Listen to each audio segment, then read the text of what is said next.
Desejo apresentar aqui as formas de oração que praticamos na Igreja do Evangelho Pleno de Ioido, em Seul, Coreia.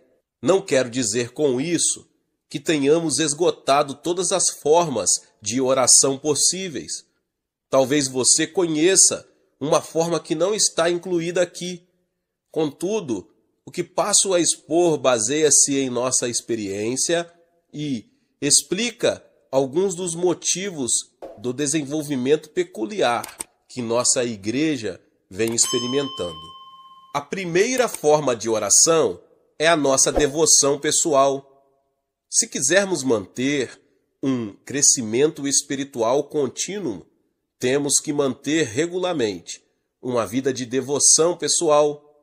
Se pararmos de orar, começaremos a diminuir nosso ritmo e ficaremos sem o ímpeto, vivendo apenas do impulso inicial, como já ministrei antes.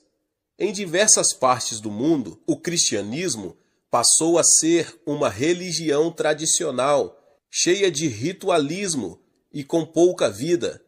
Nesta época de pressa em que vivemos, as pessoas têm dificuldade em estabelecer e manter um momento para sua devoção pessoal. A televisão, a internet, ocupa um lugar cada vez mais predominante em nossa vida. Isso nos leva a desperdiçar mais do precioso tempo que poderia ser devoção à oração. O que está acontecendo é que quanto mais a civilização avança, maior é o número de distrações que impedem que homens e mulheres dediquem à oração diariamente. A única maneira de escaparmos dessa armadilha é conscientizar-nos da extrema importância de observarmos nosso momento devocional todos os dias. Existem muitas razões para orarmos diariamente. Damos a seguir apenas duas delas. A primeira, temos que começar o dia com oração, pois Deus gosta de agir em nosso coração bem cedo. Há um rio, cujas correntes alegram a cidade de Deus, o santuário das moradas do Altíssimo. Deus está no meio dela, jamais será abalada. Deus a ajudará desde antemanhã, no hebraico durante a madrugada, Salmo 46, 4 e 5. Desperta, ó minha alma, despertai lira e harpa, quero acordar a alva, Salmo 57, 8. Essa mesma afirmação é repetida por Davi no Salmo 108, 2. Esses dois textos revelam o hábito que o rei Davi tinha de levantar-se bem cedo, todos os dias, para louvar e engrandecer a Deus. É por isso que Deus testifica que Davi era um homem segundo o coração dele, mas ele não se limitava apenas a louvar e adorar a Deus cedo de manhã. Ele buscava o Senhor também durante esse precioso momento matinal. Ó Deus, Tu és o meu Deus forte, eu te busco ansiosamente, a minha alma tem sede de Ti, meu corpo Te almeja como terra árida, exausta sem água. Assim eu Te contemplo no santuário, para ver a Tua força e a Tua glória, porque a Tua graça é melhor do que a vida, os meus lábios Te louvam. Assim cumpre-me bendizer-Te enquanto eu viver. Em Teu nome levanto as mãos, Salmo 63, 1 ao 4. Deus prometeu que aqueles que se levantarem cedo para buscá-lo o encontrarão. Segundo diz uma versão de Provérbios 8:17, eu amo os que me amam, e os que de madrugada me buscam acharão. Em segundo lugar, quando começamos o dia em oração, obtemos as forças espirituais e físicas de que precisamos para nos desincumbir de nossas responsabilidades. Com minha alma, suspiro de noite por Ti, e com o meu espírito dentro de mim, eu Te procuro diligentemente. Porque quando os teus juízos reinam na terra, os moradores do mundo aprendem justiça. Isaías 26, 9. Ao buscar ao Senhor pela manhã, Isaías aprendeu os juízos de Deus em seu espírito. Já percebi que a sabedoria de Deus que me sobrevém no momento devocional pela manhã me torna mais eficiente. Em questão de minutos, sei o que Deus quer que eu faça em cada situação. E como tenho a mente de Cristo, não preciso passar muitos dias julgando uma questão. Mas nosso momento devocional não é feito apenas de oração, deve incluir também a leitura da Bíblia. Muitas vezes, nós que estamos no ministério pastoral, só estudamos as Escrituras, buscando mensagens para pregar. Mas o fato é que precisamos ler a Bíblia com o objetivo também de buscar alimento para o nosso coração.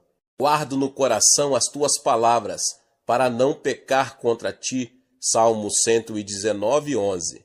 A revelação das tuas palavras esclarece e dá entendimento aos simples. Salmos 119, 130. Deus pode falar-nos através das Escrituras, se permitirmos que Ele o faça. Nas horas da manhã, estamos com a mente ainda desanuviada dos conflitos que ocorrerão durante o dia. Assim sendo, estamos mais predispostos para receber sua orientação e a instrução que vem de sua palavra.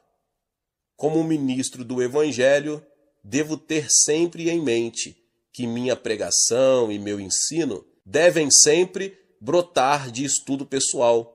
O povo de Deus que me ouve receberá bênçãos na medida em que eu também receber as bênçãos da palavra de Deus. Se eu estiver motivado, poderei motivar a outros. Só poderei inspirar a outros na medida em que eu mesmo estiver inspirado pelo Espírito Santo. Portanto, preciso ler a Bíblia diariamente na hora devocional. A segunda forma de oração é o culto da família. Embora esta frase seja muito repetida e por demais conhecida, ainda é verdade. A família que ora unida permanece unida. A televisão, a internet está se tornando mais e mais o centro da atividade da maioria das famílias, não só nos Estados Unidos, mas em muitas partes do mundo, com os telejogos, noticiário e outros programas e show das redes de televisão. As famílias estão tendo cada vez mais dificuldade de jantar juntas, quanto mais orar. Pesquisas têm revelado que a média das crianças americanas passa cerca de 40 horas por semana assistindo à televisão, e esse tempo está aumentando a cada ano. Os índices de divórcios são altíssimos. Em alguns lugares, há mais pessoas se divorciando do que se casando. Parece que o grande vitorioso na batalha que se trava nos lares é Satanás. O que poderá impedir que essa batalha afete a família? A resposta para essa pergunta é o culto doméstico. O momento devocional da família deve constar de cânticos de hinos, leitura da Bíblia e oração. Durante esse momento, deve-se agir com toda a sinceridade, principalmente com relação às crianças. Como já relatei o que meu filho mais velho disse certa vez durante um de nossos cultos domésticos, permito que todos os meus filhos expressem seus sentimentos, temores e frustrações com toda liberdade. Desse modo, podemos manter sempre em dia o fluxo das comunicações entre nós, como um relacionamento bem sincero. Os alarmantes dados estatísticos que agora estão sendo divulgados revelam que muitos suicídios estão ocorrendo na faixa da adolescência. Os jovens estão sofrendo pressões cada vez maiores devido ao distanciamento que experimentam com relação aos pais, além das pressões normais que suportam para se acomodarem ao seu grupo social. Por causa disso, muitos jovens estão recorrendo às drogas, ao sexo ilícito e ao álcool. Mas quando depois de certo tempo esses estímulos artificiais deixam de produzir o efeito desejado, eles mergulham no desespero e dão cabo da própria vida.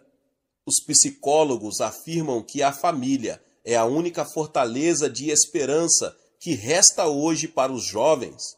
Nossos filhos só terão forças para resistir aos ataques do diabo se mantivermos com eles uma comunicação sincera e franca. Satanás ataca os jovens também por meio de falsas religiões. Todos estamos familiarizados com as seitas que oferecem aos jovens uma falsa atmosfera de lar e família. A resistência mais forte que podemos opor a isso é um bom culto doméstico. Assim como Deus decidiu partilhar conosco o peso que sente pelo mundo, assim também nós temos que aprender a comunicar a nossos filhos o que nos pesa o coração. Por que não partilhamos com eles nossos motivos de oração, já que eles veem os resultados que obtemos? Como irão aprender a encarar e solucionar seus problemas, entregando-os a Deus, se não nos virem fazer o mesmo? Em nossa casa, temos o círculo de oração todos os dias. Damos-nos as mãos e começamos a orar. Um de meus filhos talvez esteja tendo dificuldade com uma de suas matérias da escola. Imediatamente, isso se torna um problema de toda a família, que deve ser apresentado ao trono da graça. Eu, por exemplo, oraria da seguinte maneira: Senhor, ajuda meu filho nesta prova que ele irá fazer, que ele possa aprender a matéria tão bem que consiga uma nota bem alta para a tua glória. Amém. Minha esposa Grace também tem suas preocupações. Ela é uma pessoa muito importante em meu ministério. Contudo, suas preocupações às vezes estão voltadas para a editora que ela administra, ou para uma programação musical de que esteja participando. Outras vezes, seu problema é o vestido novo que precisa para uma reunião especial. Mas suas preocupações dizem respeito a todos nós. Isso dá à nossa família um senso de união muito forte que dificilmente é rompido. A terceira forma de oração é a oração no culto. Um dos mais importantes ministérios que temos na Igreja do Evangelho Pleno é a oração uníssona que fazemos em todos os cultos. Sempre iniciamos os cultos assim, todos os crentes orando ao mesmo tempo. Às vezes oramos pela nossa pátria, para que seja salva e esteja sempre protegida.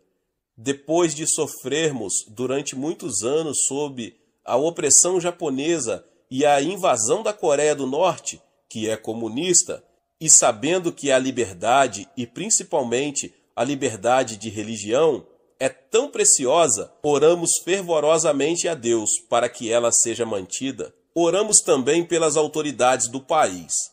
Deus ordenou que o fizéssemos, e, se não obedecermos, teremos o governo que merecemos. Por isso, oramos pelo presidente e também pelas demais autoridades. Essa é a razão porque tenho toda a liberdade de pregar o Evangelho em minha igreja, na televisão e no rádio. Há muitas pessoas, principalmente na Europa, que não gozam dessa liberdade de pregar a palavra de Deus por ondas aéreas. Nós somos muito gratos por essa liberdade que temos na Coreia e a protegemos através da oração. Além disso, oramos em uníssono, também pelos milhares de pedidos que nos chegam dos Estados Unidos, Japão e de outras partes do mundo. No início de todos os cultos, eu me prostro junto ao púlpito dos pedidos de oração e coloco as mãos sobre os pedidos e todos oramos conjuntamente. Depois, esses pedidos são remetidos para o monte da oração. Mas antes disso, milhares de pessoas oram fervorosamente por eles em todos os 7 cultos que realizamos. Mas, sobretudo, oramos por um avivamento de âmbito mundial, pelo qual todas as nações da terra possam ouvir a pregação do Evangelho para cumprimento de nossa missão, até que Cristo volte. Sendo a maior igreja do mundo, reconhecemos que temos responsabilidade de orar pela Igreja de Jesus Cristo e por todas as nações. Após a pregação, oramos novamente. Dessa vez, oramos ao Espírito Santo, pedindo-lhe que aplique ao nosso coração a palavra que foi anunciada, para que sejamos praticantes dela e não apenas ouvintes. Sempre que oramos em conjunto, oramos com determinação e firmeza. Quando ouço meu povo orando, parece-me ouvir o forte rumor de uma imensa catarata. Sabemos que Deus deve sentir a sinceridade de nossa oração, pois oramos em uníssono e em união. E quando oramos todos juntos, o poder de Deus se manifesta em nosso meio. Nesses momentos em que nos unimos em oração, muitas pessoas são curadas, libertas e cheias do Espírito Santo. Se uma pessoa pode pôr em fuga 1000 e se 2 pode enfrentar 10.000, imagine o que não poderão fazer centenas de milhares de crentes unidos em oração. O poder aí exercitado ultrapassa nossa compreensão. Engrandecei o Senhor comigo, e todos a uma lhe exaltemos o nome. Salmo 34, 3. A quarta forma de oração é a oração nas reuniões dos grupos. Nosso sistema de grupos, as células, é a própria base de nossa igreja. Descobri este conceito na ocasião em que vivia as horas mais difíceis de meu ministério. Quando minha igreja tinha 3.000 membros, achava que podia cuidar de tudo e tentava fazer tudo. Eu pregava, visitava e orava pelos enfermos. Mas à medida que a igreja ia crescendo, eu ia enfraquecendo. Certo domingo, quando interpretava um evangelista americano, desmaiei, pensando que o de que precisava era de mais energia e empenho. Tentei de novo, mas não consegui ir até o fim do culto. Fui levado então para o Hospital da Cruz Vermelha. Depois que recobrei a consciência no hospital, o médico me saudou com palavras muito desalentadoras. Pastor Cho, o senhor talvez fique bem, mas terá que abandonar o ministério. Mas o que posso fazer a não ser pregar o evangelho? Disse para mim mesmo em voz baixa. Aquilo que o médico me dissera caíra sobre mim como uma imensa pedra. Já descobri que às vezes Deus tem que apelar para medidas extremas para conseguir minha atenção. Tenho que confessar que nesse dia, no hospital, ele conseguiu captar minha atenção. Foram de uma nova reavaliação de minha vida. Foi então que descobri o segredo do ilimitado potencial para o crescimento da igreja, o sistema de células. Lucas registra uma situação semelhante em Atos 6, quando o número dos discípulos ainda era reduzido. Os 12 apóstolos conseguiram realizar todo o trabalho administrativo da igreja. Contudo, se o sistema continuasse sempre assim, a igreja nunca teria ultrapassado o número que havia em Jerusalém.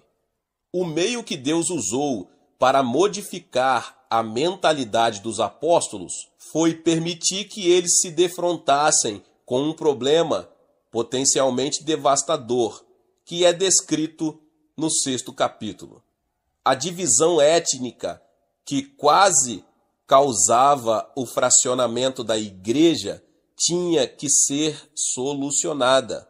O resultado disso foi que os apóstolos compreenderam que não poderiam encarregar-se de toda a obra do ministério sozinhos. Assim sendo, escolheram 7 homens e os designaram como diáconos. Os diáconos, então, passaram a cuidar da parte administrativa da igreja e os apóstolos se dedicaram à missão original. E quanto a nós, nos consagraremos à oração e ao ministério da palavra. Atos 6:4.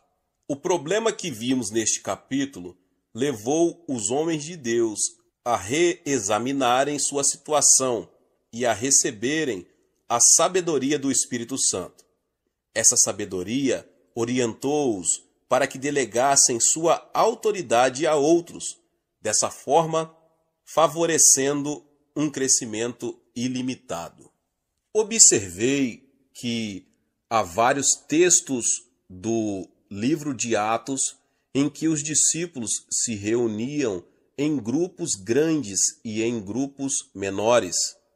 Dou a seguir algumas instruções de Atos e Romanos, que serviram para abrir meus olhos sobre a validade do uso do sistema de células. Diariamente, perseveraram unânimes no templo, partiam pão de casa em casa e tomavam as suas refeições com alegria e singeleza de coração, louvando a Deus e contando com a simpatia de todo o povo. Enquanto isso, acrescentava-lhes o Senhor, dia a dia, os que iam sendo salvos. Atos 2, 46 e 47. E todos os dias no templo e de casa em casa não cessavam de ensinar e de pregar Jesus, o Cristo. Atos 5:42. Jamais deixando de vos anunciar coisa alguma proveitosa e de vô-la ensinar publicamente e também de casa em casa. Atos 20:20.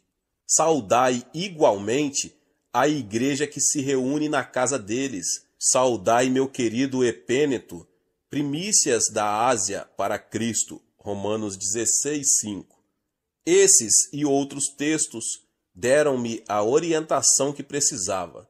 De lá para cá, nosso sistema de células cresceu tanto que no momento contamos com mais de 20.000 grupos em nossa igreja. Se cada uma dessas células ganha 2 famílias para Cristo, em um ano, isso significa que temos mais 40.000 famílias novas em nosso meio. E como uma família média é composta de 4 pessoas, nosso índice de crescimento é de 160.000 novos convertidos por ano. Nessa conta não entram os novos membros que são salvos por Cristo através da televisão, do rádio e de nossos cultos de domingo. Contudo, o crescimento contínuo de nossa igreja depende principalmente de nosso sistema de células. As reuniões de células agrupam de 5 a 10 famílias. Elas se reúnem nos lares, ponto mais propício para as reuniões noturnas ou para as reuniões femininas durante o dia. Reúnem-se também em escolas, o melhor lugar para nossas células de estudantes, em fábricas, para as reuniões de nossas células de operários. Ou então se reúnem também num restaurante, que é um bom lugar para as reuniões de comerciantes, executivos e etc. Onde quer que se reúnam, essas pessoas constituem a igreja em ação. Nosso templo grande é o local onde todos se juntam para participar da pregação da palavra e do culto de adoração prestado por toda a igreja. Mas, na verdade, nossa igreja se reúne em milhares de locais, em toda a extensão de nossa cidade. Nas reuniões de células, os membros oram uns pelos outros. Se alguém adoece, o líder da célula faz uma visita e ora em favor de sua cura. Nossos membros já aprenderam que a oração é fundamental e por isso oram por tudo. Oram fervorosamente pela igreja, pela nação, oram para que o avivamento da Coreia continue e para que haja um avivamento no mundo todo. Oram pelas pessoas que talvez possam se converter, para que a igreja continue a crescer. Nos encontros de dirigentes de células, sempre enfatizo que cada grupo deve ter objetivos definidos em suas orações. Por isso, quando os grupos oram em fé, traçam um quadro bem claro de seu propósito na oração. E como é mais fácil ganhar para Cristo as pessoas que conhecemos, os membros das células pregam para seus vizinhos, amigos e parentes. Assim que Deus abre a porta para que uma dessas pessoas se converta, o membro que com ela se relaciona fala disto para o restante do grupo e todos se põem a orar pelo outro incessantemente, até que se renda a Cristo. Já aprendemos que nesta terra estamos em guerra contra Satanás. Nossos opositores são os demônios e seus espíritos demoníacos. O campo de batalha é o coração das pessoas. Nosso alvo é que todos possam conhecer a graça salvadora de nosso Senhor e Salvador Jesus Cristo. Assim traçamos os planos cuidadosamente. Temos uma estratégia, um plano e o executamos como um exército bem treinado. Todavia, o mais importante de tudo é que envolvemos nossos planos com oração para que Deus possa insuflar seu fôlego de vida em nossos projetos e assim eles deem fruto. Não possuo nenhuma fórmula secreta para explicar o fabuloso crescimento que nossa igreja experimenta. A única coisa que fiz foi levar muito sério a palavra de Deus. Não tenho a menor dúvida de que tudo que está acontecendo aqui na Coreia pode acontecer também em qualquer parte do mundo. O segredo, meus irmãos e irmãs, é a oração. A quinta forma de oração é a oração no monte. O local que denominamos Monte da Oração não é apenas uma área de retiro dedicada para a oração. É mais que isso. Originalmente, o terreno foi adquirido para ser o cemitério da igreja. Como a Coreia sempre foi um país tradicionalmente budista, era muito importante que possuíssemos um cemitério próprio. Em 1973, quando nosso templo atual estava sendo construído, houve uma desvalorização do dólar. Isso resultou em que o won, a moeda coreana, e que está ligada ao dólar em valorização, caísse muito. Então o país entrou em profunda recessão econômica. Em seguida, veio a crise do petróleo, piorando a situação de nossa frágil economia, que não era nada boa. Muitas pessoas perderam o emprego e as rendas caíram muito. Na época, havíamos assinado contratos com uma construtora e passando por uma elevação sem precedente nos nossos custos da construção. Comecei a temer a possibilidade de um colapso financeiro e me afligi bastantemente. Assumi uma atitude derrotista e, às vezes, ia sentar-me no prédio inacabado e ficava ali, desejando que os caibros caíssem em minha cabeça.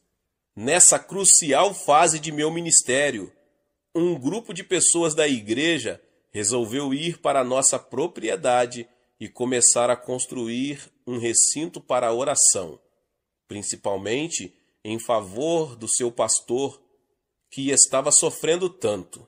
Embora sentisse que realmente havia necessidade de uma coisa assim em nossa igreja, preocupava-me com as despesas a mais que estavam sendo feitas e as contas empilhadas em minha mesa. Compreendendo que somente uma intervenção sobrenatural de Deus poderia salvar-nos da ruína, passei a ir orar com os outros no monte da oração. Certa noite, quando estávamos orando no térreo do nosso templo, ainda inacabado, centenas de pessoas vieram orar comigo. Num dado momento, uma senhora idosa veio caminhando em minha direção. Quando se aproximou do púlpito, notei que seus olhos estavam cheios de lágrimas. Ela se inclinou e disse: Pastor, quero dar esses objetos para que o Senhor os venda e apure um dinheirinho para nosso fundo de construção.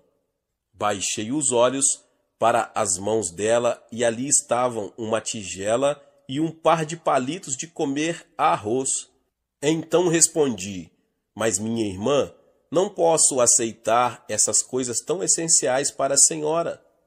Mas pastor, continuou com lágrimas a escorrer-lhe abundantemente pelo rosto enrugado, sou uma velha e não tenho nada de valor para dar ao meu Senhor. No entanto, Jesus salvou-me pela sua graça.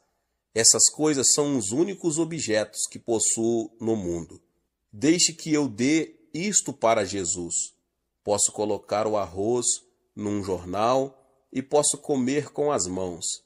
Sei que vou morrer muito em breve e não quero ir encontrar-me com Jesus sem ter lhe dado alguma coisa nessa terra. Quando ela acabou de falar, todos os presentes choraram abertamente. A presença do Espírito Santo encheu o lugar e todos nos pusemos a orar no Espírito. No fundo do salão estava um comerciante que se comovera muito e disse: Pastor Cho, quero comprar esta tigela e estes palitos por $1.000. E depois disso, todos começaram a doar seus bens. Eu e minha esposa vendemos nossa casinha e demos o dinheiro para a igreja. E foi esse espírito de contribuição que nos livrou da ruína financeira. Com o passar dos anos, o Monte da Oração se tornou um local para onde concorrem milhares de pessoas diariamente para orar e jejuar e verem suas necessidades supridas.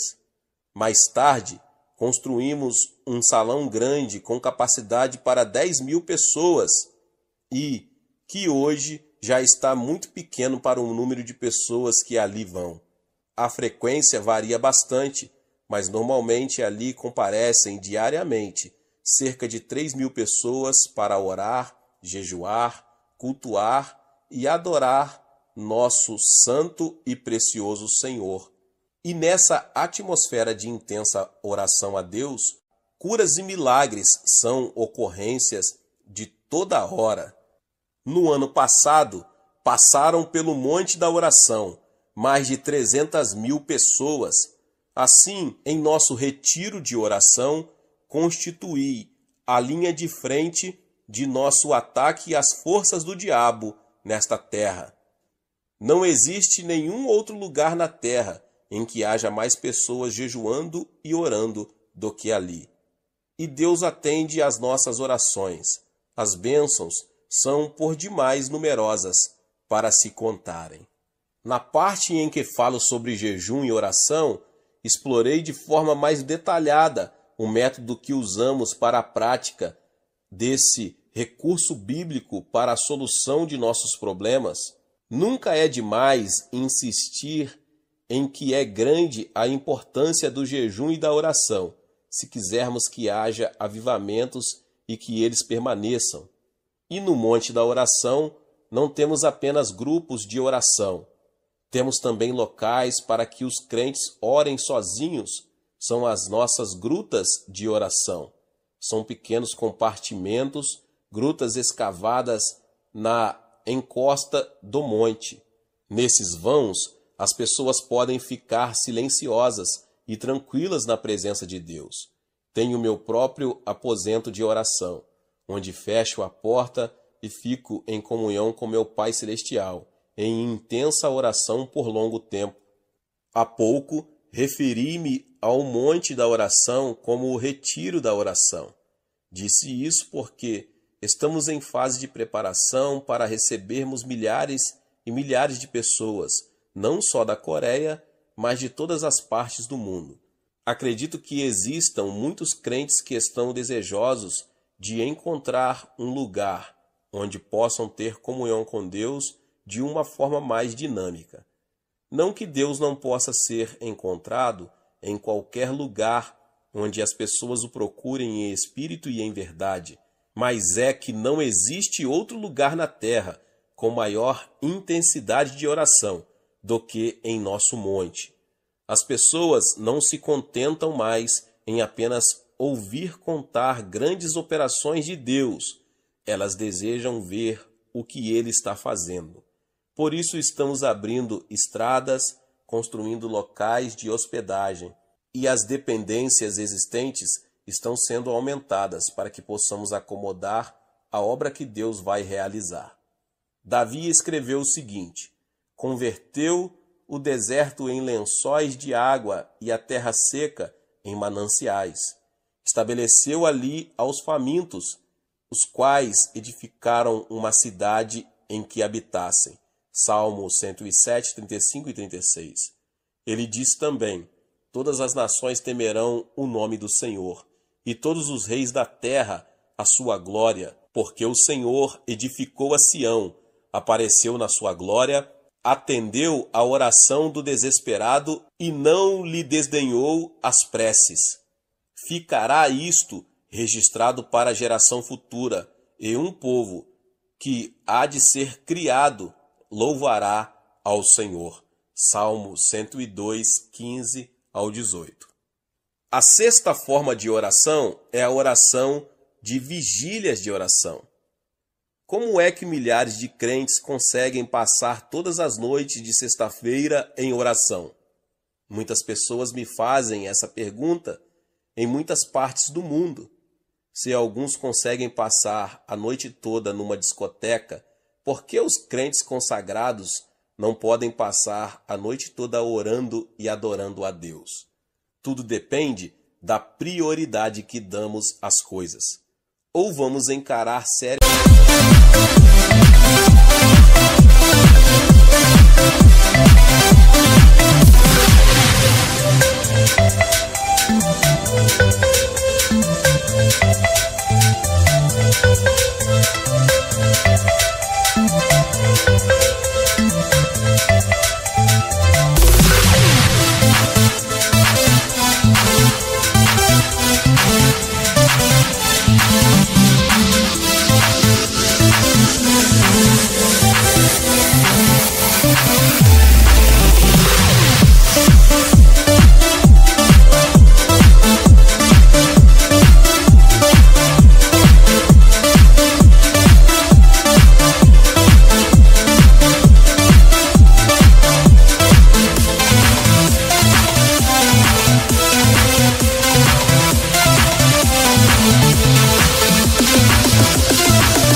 essa questão do avivamento ou não. Todas as sextas-feiras, nosso pessoal começa a se reunir a partir das 10 da noite e inicia orando silenciosamente. Em seguida, eu apresento um estudo bem substancial da Palavra de Deus. E como não temos ali o problema de tempo, que normalmente tenho aos domingos, posso fazer o estudo bem devagar e levar até 2 horas. É claro que temos uma programação feita previamente. As pessoas não viriam com tanta assiduidade se tivessem que ficar sentadas a noite inteira só orando. Depois do estudo bíblico, começamos a orar. Oramos por problemas específicos, problemas de nossa igreja, bem como por nossas próprias necessidades. Após esse período de oração, cantamos corinhos. Em seguida, ao período de louvor, um dos copastores prega.